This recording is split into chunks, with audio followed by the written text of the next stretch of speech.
Now to someone who has not only studied Vladimir Putin, but he had to deal with the threat of his reign firsthand. Army Colonel Costa served more than 2 decades working in intelligence with Special Operations Forces, advising several U.S. presidents on terrorism, and served as Senior Director for Counterterrorism at the National Security Council. He's now the Executive Director of the International Spy Museum here in Washington, D.C. Chris, always great to have you with us. Thanks for having me, Kira. Great to see you.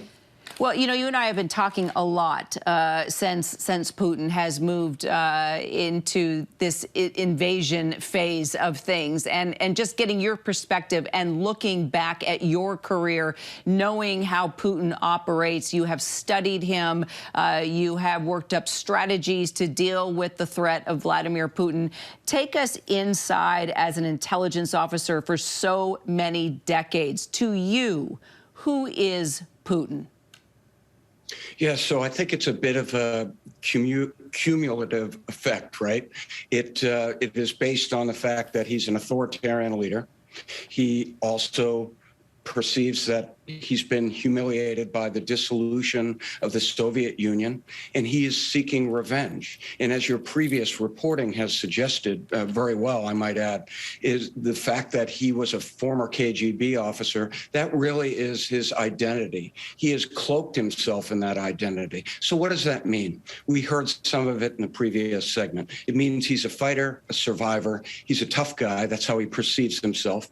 He is the man, proverbial man without a face. He tries to be a gray man.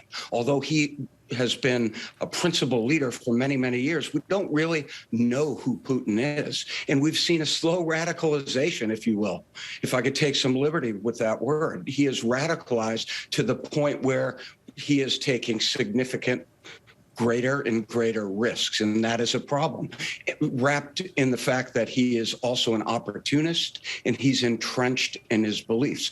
This is a dangerous combination and cumulative effect of years of his essentially running a nation, and doing so without the kind of constraints that the West has with certainly checks and balances. So it is very disturbing to me that you now have Putin playing out in such a fashion right now. This is great power competition playing out before our very eyes. You know, so clearly this conflict is about Putin. It's not about Russia. So why is he picking this particular moment to make this move? Why now? Yeah, so I've reflected on that. I think there are 4 key points. First and foremost, Afghanistan, the strategic withdrawal, the complete withdrawal out of Afghanistan, it didn't have a good look. It was poorly executed. And there's a perception that the United States is weak. I think that's wrongheaded. We're not weak. We're a great nation. In fact, we will be galvanized by Putin's actions. It might take some time. That's the first point, though, Afghanistan and a perceived weakness.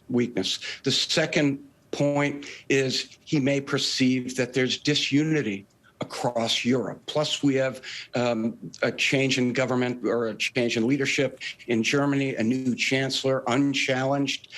He may perceive that, again, NATO isn't strong. I think that's wrongheaded, and that's starting to bear out. You see that this is really going to galvanize NATO. It's going to redouble the West. And third, we do have a polarized United States, but it's not just the United States that's polarized. Other countries across the world are dissatisfied with their governments. And last, you and I have spoken about this. I'm taking, again, some liberties here. This is a war, unquestionably. It's an invasion of the Ukraine. But in some ways, I look at this as a reconnaissance in force. What does that mean? He is testing the United States and the West's strengths, our resolves. He's trying to discover our vulnerabilities. He's trying to discover our weaknesses. He's looking for opportunities. He is testing us, in short. And he wants to see our reactions.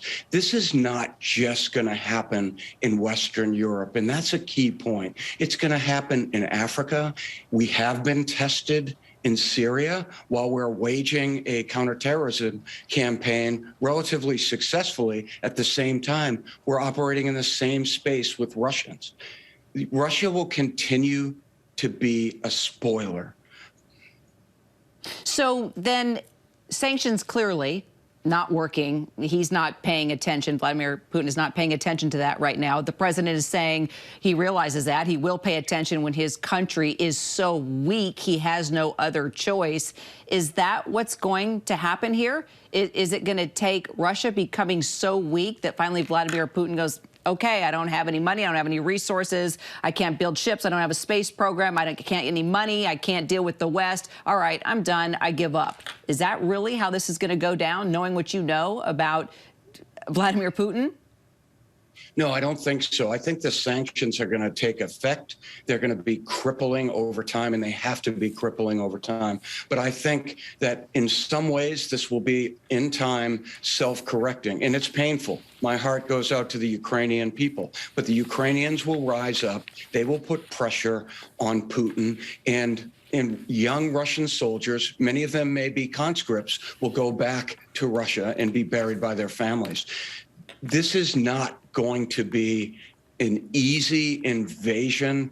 It's not going to be without a great deal of casualties on the Russian side as well. Remember, it's easy to kick off an invasion when you can pick the time and place and you have the right amount of forces arrayed, the right appropriate correlation of forces to vanquish your enemy. But it is a whole lot more difficult to install a puppet government than to police a restive population. And the Ukrainians are not going to accept a puppet government and Russians essentially treating them like a vassal state. So they're going to turn on the Russian armed forces. And again, Putin is going to rely on what he knows. He's going to rely on his clandestine capabilities. He's going to rely on covert action. He's going to rely on his intelligence services to kill people, to assassinate them, to kidnap them. And of course, meanwhile, the world has to continue to isolate Putin and put pressure on Putin. And again, I make the point, it is Putin. As you suggested, it is not the Russian people. Chris Costa, appreciate your time and your analysis. We'll continue to talk to you as we continue to cover the ongoing crisis there in Ukraine. Appreciate your time. Hi, everyone. George Stephanopoulos here. Thanks for checking out the ABC News YouTube channel. If you'd like to get more videos, show highlights, and watch live event coverage, click on the right over here to subscribe to our channel. And don't forget to download the ABC News app for breaking news alerts. Thanks for watching.